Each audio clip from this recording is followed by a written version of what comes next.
जे गुन्हे दाखल झाले ते दिग्विजय पाटील, सब रजिस्ट्रार तारू आणि शीतल तेजवानी या तिघावर हे सगळे गुन्हे दाखल झाले। मूळ आरोपी त्याला वाचवण्याचा प्रयत्न या ठिकाणी असल्याचं दिसतोय।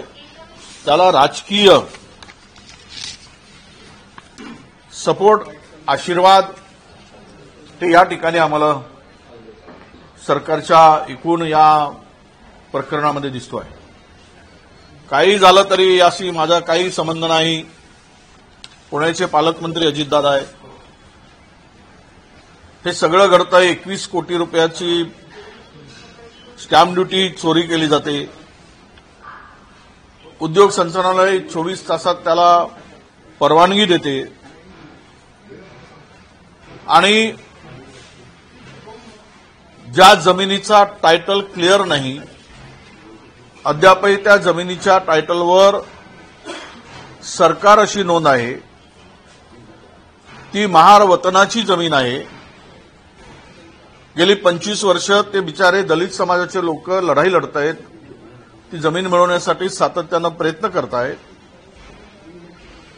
आणि 1800 कोटी रुपयाची जमिनीचा व्यवहार होतो आणि खरंच अजितदादाला माहीत नसेल का, हा प्रश्न महाराष्ट्रातील जनतेला पडलेला आहे।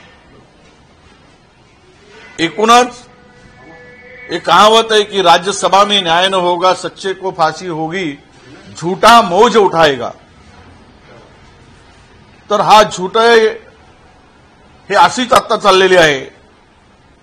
म्हणजे महायुतीचं सरकार म्हणजे आळीमिळी चुपीचोडी, तूही खा मीही खातो, तू मला वाचव मी तुला वाचवतो, हे सगळ्या राज्यामध्ये चोर चोर मौसेरो भाऊ असा कारभार सुरू आहे।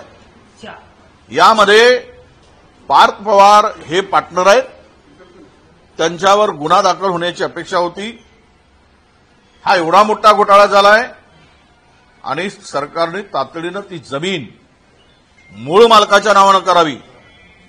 केवळ टॅक्स भरला नाही म्हणून ती जमीन गेली 50 वर्ष 274 त्याचे वारस लढत आहेत। महार वतनाच्या जमिनीची विल्हेवाट मोठ्या प्रमाणात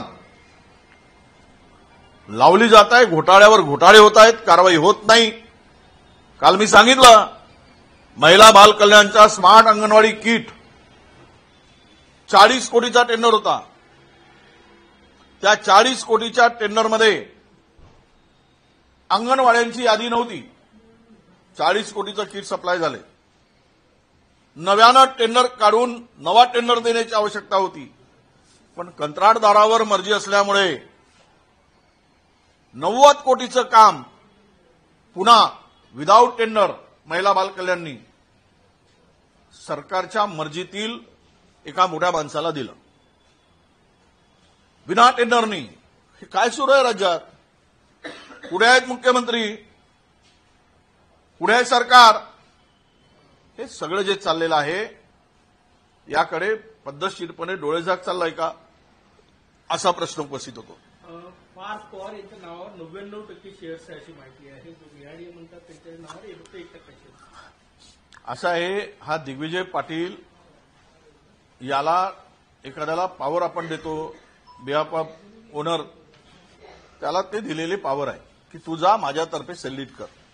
आम मुक्तारनामा जे देतो ना आपण, अधिकार देतो की आम्हाला एखाद्या ओनरला जायला, काय धीरूभाई अंबानी आपला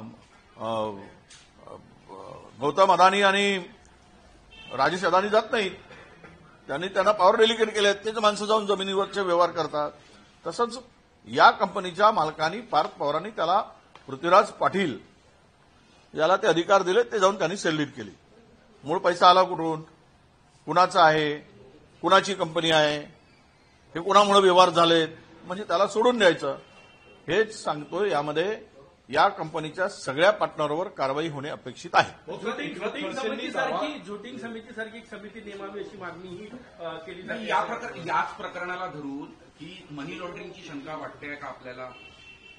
आता सरकारने शोध घ्यावा। माझ्याकडे मनी लॉन्ड्रिंगचे पुरावे नाहीत, पण एवढा मोठा व्यवहार झाला कसा, आला कुठून, कुठून आलेत, हे सगळं शोधलं पाहिजे सरकारने. हा केवळ 300 कोटीचाच व्यवहार नाही, कारण सगळ्या राज्यामध्ये असेल किंवा देशामध्ये कोणीही शासकीय दराप्रमाणे जमिनी खरेदी करत नाही, हे अनेक ठिकाणी उघड झालेलं आहे. त्यामुळे तो व्यवहार मोठाच असेल तर त्यामध्ये एक न्यायाधीश, हायकोर्टाचे न्यायाधीश, उच्च न्यायालयाच्या न्यायाधीशाच्या खाली, अध्यक्षतेखाली एक समिती गठन करावी आणि या प्रकरणाची संपूर्ण चौकशी करावी. एकनाथ खडसे यांनी राजीनामा दिला होता, आता अजित पवारांच्या राजीनाम्याची मागणी आहे. नाही, 100% बघा, कुटुंबातील व्यक्ती आहे त्यावेळेस तुम्ही जर दुसऱ्याकडे बोट दाखवत असाल तर स्वाभाविक आहे तो बोट यांच्याकडे पण येईल. पण आता हे धाडस मुख्यमंत्री करतील का, हे महाराष्ट्रातील जनता बघते आहे. हो, एकनाथ खडसे यांनी काल दावा केला की याच प्रकरणात ते महसूल मंत्री असताना त्यांच्यावर दबाव आणण्यात आला होता, मात्र त्यांनी तो दबाव झुगारला आणि या सगळ्या संबंधात जर उपनिबंधकाची नार्को टेस्ट केली तर सगळं सत्य बाहेर येईल. करायलाच पाहिजे, ज्या सगळ्यांचीच करायला पाहिजे. यामध्ये उपनिबंधक आहे, त्यामध्ये पार्टनर आहेत, तो तुमचा तो पॉवर ऑफ अटॉर्नी ज्याला दिले तो आहे, महसूल विभाग उद्योग संचालनालय आहे, तिथून फाईल जी गेली स्टॅम्प ड्युटीमध्ये सूट देण्यासाठी ते महसूल विभागाचे कोण अधिकारी आहेत, या सर्वांची नार्को टेस्ट केली तर सत्य उघड होईल. एवढा मोठा घोटाळा मीडियाने उघडकीस आला म्हणून आज माहीत झालं, नाहीतर असे किती घोटाळे. मी काल म्हणालो, परवाही बोललो, 1,00,000 कोटी रुपयाच्या जमिनीची विल्हेवाट लावली गेली. 1,00,000 कोटीच्या. अरे किती खायचा, किती झाला घोटाळे करायचे, काय करताय, कुठे मानून येतात जमिनी. शीतल तेजवानी ही जे नाव आहे, तिचा पती जो आहे तो सागर सूर्यवंशी आहे आणि सेवा विकास बँक घोटाळ्यात ईडीने त्याच्यावर कार्यवाही केली होती. हा केवळ योगायोग आहे का? तेव्हा त्यांना अटक सुद्धा झालेली होती आणि त्यांनी जे कर्ज घेतले होते ते दुसऱ्या व्यवहारांकरता दिलेले आहे. सगळ्याचे घोटाळ्यातील दिसत आहेत, ते घेणारे दिसत आहेत, देणारे दिसत आहेत, हे सगळे ईडीच्या फेऱ्यातीलच आहेत. त्यामुळं योगायोग म्हणण्यापेक्षा आता ईडीने कारवाई करायची, सोडून द्यायचा, सरकारच्या आशीर्वादामुळे स्वच्छ करायचा आणि त्याने आपला धंदा पुन्हा जोमात सुरू करायचा. मग झालं तर ईडीतून जाऊन आल्यावर त्याची हिंमत वाढली, असा प्रकार आहे. किंवा ईडीच्या कारवाईमुळे काही लोक गेलेत पक्षामध्ये, भाजप पक्षामध्ये. 4 महिन्यापूर्वी असं काहीतरी घडत असल्याची कल्पना मला आली होती, असं काल अजित पवार यांनी माध्यमांसमोर. त्यावेळेस जर रोखले असते तर बरं झालं असतं, कल्पना आली होती तर. हो, असं कसं घरात एवढा मोठा व्यवहार होतो आणि राज्याच्या उपमुख्यमंत्री पदावर बसलेल्या व्यक्तींना माहीत नाही, असं होऊच शकत नाही.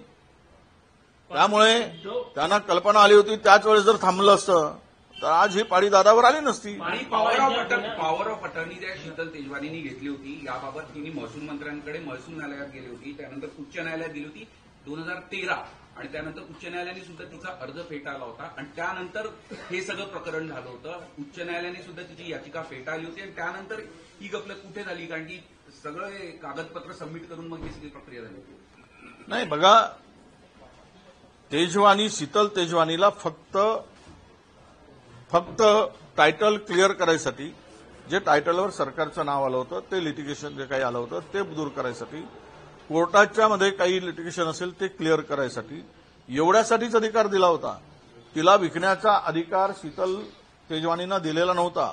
हे 2013च्या अर्जामध्ये सगळ्या त्या लिगल यांनी अर्ज देऊन महसूल विभागाकडे, पोलिसांच्याकडे, कलेक्टरकडे, सगळ्यांच्याकडे त्यांनी पत्र दिले आणि सांगितलं की हा करार आमचा रद्द झाला आहे. वृत्तपत्रामध्ये 2008ला आणि 2013ला जाहिरात दिली, पेपरमध्ये जाहिरात दिली की यांच्याशी आमचा संबंध राहिलेला नाही. तरी पण ते शीतल तेजवानी जाऊन पार्थ पवार आणि पृथ्वीराज पाटील जाऊन त्याची सेलिट करू शकतात, अमेरिका कंपनीच्या नावाने, LLPच्या नावाने. ह्यामध्ये सरकारी जमिनी घशात घालण्याचा हा जुनाच धंदा आहे या लोकांचा, हे आता सिद्ध झालेला आहे. जो गुन्हा दाखल झालाय त्यामध्ये पार्थ पवार यांना आरोपी करण्यात आला नाही, त्यामुळे कुठेतरी या प्रकरणावर सरकारकडनं पांघरून घालायला सुरुवात झाली. 100% वाचवण्याचा प्रयत्न चाललेला आहे. त्यांच्यावर कारवाई झालीच पाहिजे अशी आमची मागणी आहे. उद्धव ठाकरे मंत्र्यांच्या मुलांना मंत्र्यांच्या राजीनाम्याची मागणी करणार आहे, काँग्रेसचाही पाठिंबा आहे का याला? 100% असणार. तर महाविकास आघाडीचे आमचे घटक पक्षातील उद्धवजी सोबती आहेत, त्यामुळे जे घोटाळेबाज आहेत त्यांच्या राजीनाम्यासाठी जर मागणी करत असतील आणि जात असतील तर त्यांना आमचा पाठिंबा 100% आहे. आमदारांनी सुद्धा याच्यात कान टोचलेल्या मंत्र्यांच्या मुलांनी असं वागणं म्हणजे दुर्दैव आहे आणि यात मंत्र्यांचा दोष आहे. हे संपूर्ण प्रकरण उघडकीस आणल्यानंतर जी 24 तासाला प्रतिक्रिया दिली. बरं झालंय, अण्णा हजारे जागे झालेत आता, किंवा जागा केलं गेलं असेल कदाचित. चांगलं आहे, असे जागे होऊन महाराष्ट्रातील या घोटाळेबाजावर नजर ठेवण्याचं काम यापुढे अण्णा हजारे करतील. त्यांना आमच्या शुभेच्छा आहेत की या प्रकरणामध्ये त्यांची भूमिका आता समोर आली आहे. मनोज जरांगेनं जीव मारणाऱ्या दोघांना पोलिसांनी ताब्यात घेतलेलं आहे. हा, ही माहिती मला मिळालेली आहे. असं आहे की कोणीही या जरांगे पाटील एक समाजाचे काम करणारे कार्यकर्ते नेते म्हणून उदयास आले आहेत आणि ठीक आहे, मतभेद असू शकतात, लढाई विचाराची लढाई लढली पाहिजे, पण कुणाच्या जीव घेण्यापर्यंत किंवा जीवावर उठण्यापर्यंत जर कोणी करत असेल तर ते मात्र या महाराष्ट्राच्या एकूण आतापर्यंतच्या एकूण राजकीय याला हे शोभेचं नाही. जो कोणी अशा पद्धतीचा विचार डोक्यात आणून पुढे आला असेल त्याच्यावर कडक कारवाई झाली पाहिजे आणि जरांगे पाटलांना पुरेसं संरक्षणही सरकारने दिलं पाहिजे, अशी आमची मागणी आहे. अजित पवारांचा दुसरा मुलगा आहे, त्याच्या नावावर टँगो नावाची दारू कंपनी आहे आणि त्या कंपनीला लाभ देण्यासाठी अजितदादांनी अनेक निर्णय घेतल्याचा आरोप हर्षवर्धन सपकाळ यांनी केलेला आहे. नाही, मी आता माझ्याकडे हर्षवर्धन दादाकडे पुरावे नक्कीच असणार.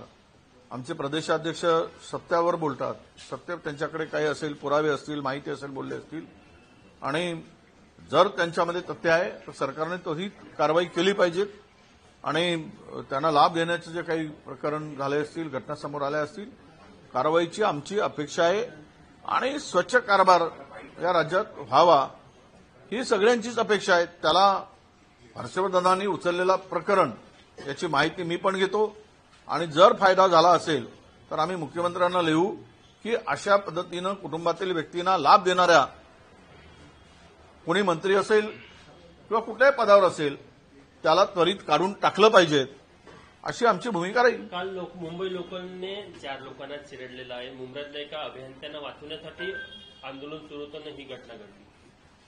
आता रस्त्यावर आंदोलन करणारा चिरडून टाकायची मानसिकताच विकृत झाली आहे. तर देशामध्ये झाली आहे, राज्यामध्ये आहे. ही मानसिकता फार मोठी वाढलेली आहे. रस्त्यावर उतरलेल्या शेतकऱ्यांना, 700 शेतकऱ्यांचा बळी घेणारा, रस्त्यावर रक्ताचा सळा सांडवणाऱ्या सरकारला माणसाची कदरच नाही, माणसाच्या जीवाची पर्वाच नाही. त्यामुळं आता आंदोलन करणं हे रेल्वे खाली चिरडले गेले नाही, तर आंदोलनकर्त्यांना चिरडून मारण्याचा हा प्रयत्न आहे.